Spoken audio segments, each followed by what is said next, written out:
What's up, everybody? It's me, your resident supervillain, Mr. J. Washington, and I'm here with my review from Marvel Studios' Black Widow. And if you have not seen this movie yet, come on back, because it will be spoilers.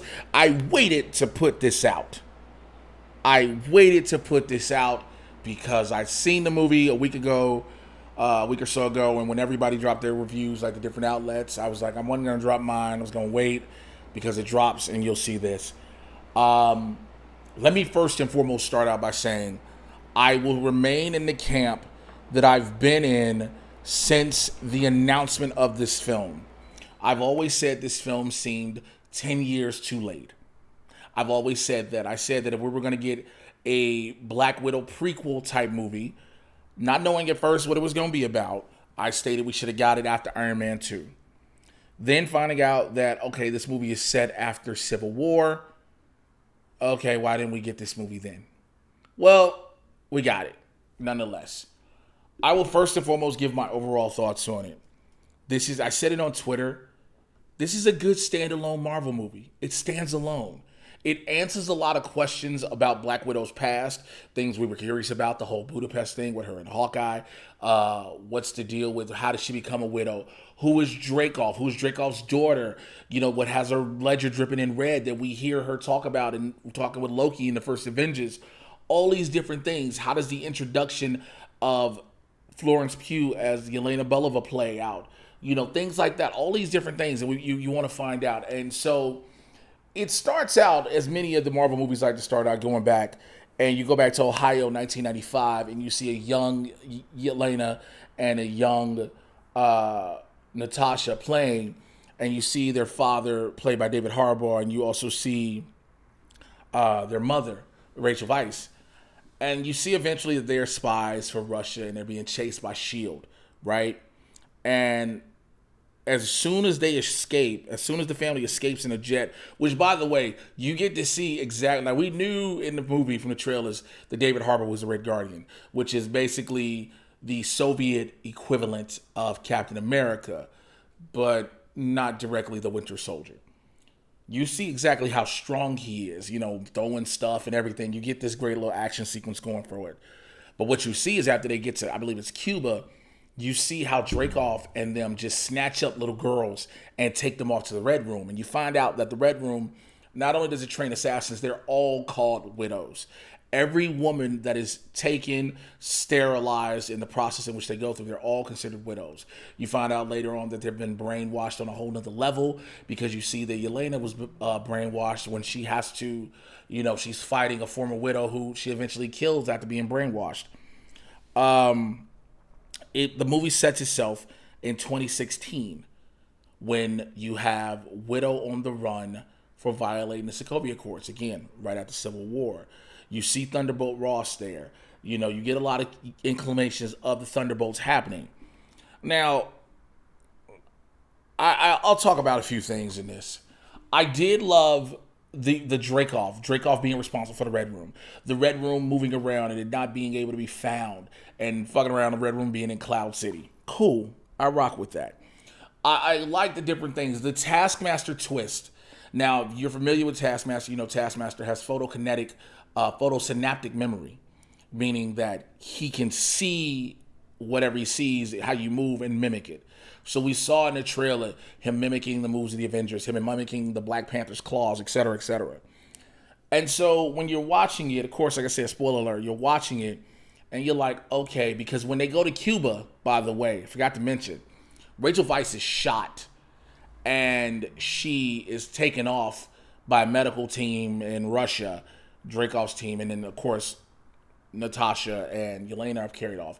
So when you see that, you're like, is this the MacGuffin to tell us that she is going to be Taskmaster later? Because I wrote that literally in my notes earlier. I was like, Taskmaster is their mom. Like, it just seems like that would be the case. Because you see Taskmaster at one point is being programmed by the Red Room to, you know, study things, and it's like a computer chip and put in all these other things. I'll just fast forward again. This is a spoiler. I don't want to go bit by bit.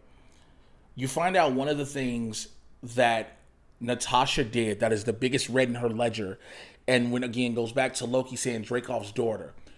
Natasha was hunting Dreykov, and in the process of hunting Dreykov, She used his daughter as bait to find him in a building. Well, she thought Dreykov was dead, but blew up the building with the daughter in it. The daughter died. That's the red in her ledger, the guilt she has for killing the daughter. The daughter was innocent. The daughter had nothing to do with it. Well, you find out that Dreykov's daughter never died. They pulled her from out the rubble, face disfigured. They turned her into a widow, more so into Taskmaster. Had her study all the different things. Again, I told you guys earlier, spoiler alert. That was the biggest thing. Rachel Weisz, you find out she was working for Dreykov, but again, wants to help the family. We've seen those little clips that show Weisz, Florence Pugh, David Harbour, and Scarlett Johannson at the table together as a family. We've seen those different clips. So we've seen the humor in it. One of these things this movie gives you is a lot of heart. Like, there are a lot of reviews that have come out that said this was not the perfect send-off for Scarlett Johansson's character as Black Widow. And I don't know if Black Widow was ever meant to be the send-off as far as this glorious send-off of thank you for your hard work and appreciation, because she had a sacrificial send-off in Endgame. How she gave her life, how she sacrificed herself for the ultimate goal throughout everything, she had been through. Yeah, she was an Avenger. Yeah, she fought on the side of good, and she was trying to make amends, joining S.H.I.E.L.D., etc., etc. But I think this movie gave her the send-off. I think it closed it. Also, David Harbour as Red Guardian is hilarious. There's a part he's in prison. He's getting tatted up. Of course, he has his super strength. And he's telling a story about how he fought Captain America, et cetera, and he fought him like in the 90s or 80s. And then one of the dudes was like, you fought Captain America when? Like 90s? Hey, bro, fam ain't get out the ice to like 2010. What did you talk, 2008, 2010? What did you talk about? And they realize he's a liar. Basically, Tasha and them, the scene where we see her in the white, they are breaking him out of prison. And that's a great action sequence we see throughout all that. We see David Harbour using a lot of the super strength again, the ability to jump up super high, et cetera, et cetera. So we've seen all these different things. I don't know if we'll get more of him going forward as, Red Guardian. Will we see him going forward? It's possible. I mean, he isn't dead at the end of the film. He's kind of on the run. Rachel Weisz, I don't think she's dead either, if I'm not mistaken, if I remember correctly. But some people will find some things like off-putting to them. They won't like the whole, the whole bunch of widows who are sent in to attack Scarlett Johansson and her fighting them off. But again, she's an Avenger. So like she's a widow, but she's not like any other widow. She's on a whole nother level now. There are going to be people, and you've already seen it in some of the reviews, the criticisms of the reviews, where people are like, oh, here go another heavy feminism film. And it's like, yo, calm down. Like, we know Black Widow's story, her being a spy, trained in the Red Room. You find out a thing about Budapest. It is where she hid out with Clint after they did a bunch of missions. When she was working with S.H.I.E.L.D. That's one of the reasons. That's the safe house where she hid. That's the safe house where we see her and Yelena have the fight, how they come together. So those little things. But again, for people to keep going, oh, this is heavy feminism, blah, blah, blah. It's not that. There are going to be some things that feel like people are going to feel it's going to beat over the head. But again, for me, this was cool because, like I said, it's a standalone type movie. To hear about the sterilization, to hear about everything. It was one point when after Yelena and Natasha rescue Red Guardian, David Harbour's character, Yelena's snapping about something because they've both been pissed at him because, of course, them letting the Red Room and all them take him.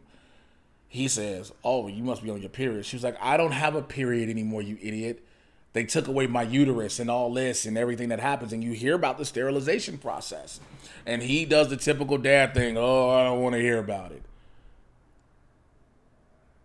I know a lot of people are like, wait, this is just to push Yelena Belova forward. At the end of the day, yeah. That's really all this is about. This is to set up going into this next phase. It's not the send-off. I think the Taskmaster, there are some great fights with the Taskmaster. With the fight we see with Taskmaster versus Natasha on a bridge. That's a dope fight scene. Dope. It's great. It's shot very well. It's executed pretty good. Pretty damn good. I give much props to Kate Shortland and Jack Schaefer, because remember, Jack Schaefer is one of the writers on this, which is how she ended up getting WandaVision. So I'm trying to go and tell you guys things with spoilers, but give my perspective at the same time. The fight with Red Guardian and Taskmaster gives you that feel of the happy fighting the guard in Iron Man 2 while Black Widow whoops everybody. It's just him trying to keep up. All of this, again, if you're watching this film and you're just like, well, nothing means anything because we know she's dead and all we know is that, yeah, Yelena Belova is going to be in Hawkeye and that's all we know. Well, it does that, but it gives you its own self-contained story, and that's one of the things I will continually say. I'm not trying to be like everybody else to do these fucking reviews and say a certain thing. I always want to give it from my perspective, whereas if you rock with me, you rock with me. If you rock with what I'm saying, you do. If you don't, you don't. This movie was fun to me. Now, I watched it with some friends, and a couple of them didn't care for it, and that's perfectly fine. One of the big things that I think I do need to tell you all, because her arrival already has been spoiled. And by her arrival, I mean Julia Louis-Dreyfus. She is in this as Contessa Valentina Del Fontaine or whatever. She shows up in Black Widow. Now, remember, Black Widow was initially supposed to drop first. So when you see her in Falcon and the Winter Soldier, it's already her being set up for different things. So her debut in Falcon and Winter Soldier was a delayed thing because was a late thing because you were supposed to get it first in Black Widow. And again, spoiler alert, like I said through this whole thing, she uses the whole purpose of her coming in a life of Yelena is to tell Yelena, you want to get the man who's responsible for your sister's death. Because you see at the end in the post-credit scene, Yelena goes to the grave of Natasha Romanoff. She's like, yeah, I want to figure out who's responsible for my sister's death. And she shows a picture of Clint, which tells you how she'll go into Hawkeye. If I had to give this a rating on a scale of 1 to 10, I give it a 7, 8. To me, I enjoyed it. To me. I'm not going to sit here and tell y'all, you have to enjoy this. I won't tell you that about any movie or any TV show I watch. The purpose of me reviewing it is because these are my perspectives. And I think anybody that considers himself a pundit, critic, etc., whatever, needs to remember our opinions are just that. And yeah, we can persuade and influence, but at the end of the day, it's how we feel. Some people may agree with how we feel, some may not. With that being said, I want to know your thoughts in the comments below. Keep the discourse civil, keep it respectful. Let's not get out of control. It's a fucking comic book movie, for God's sakes. I say that about Loki and all the rest of it. These are comic book TV shows and movies. Just keep it calm, all right? Follow me on Twitter and Instagram at Mr. J Washington, MRJAY. You should know how to spell Washington. Check out Blurs in the Hood every Tuesday and Thursday. Initially 2 p.m. Pacific, 5 p.m. on the East Coast. We may be changing the time. I would highly recommend you follow us on Twitter and Instagram at Blurs in the Hood. BLERDS, the letter NTHEHOOD, YouTube.com/Blurs in the Hood. So I will holler at y'all a little later. Take care. I'm out. Bye.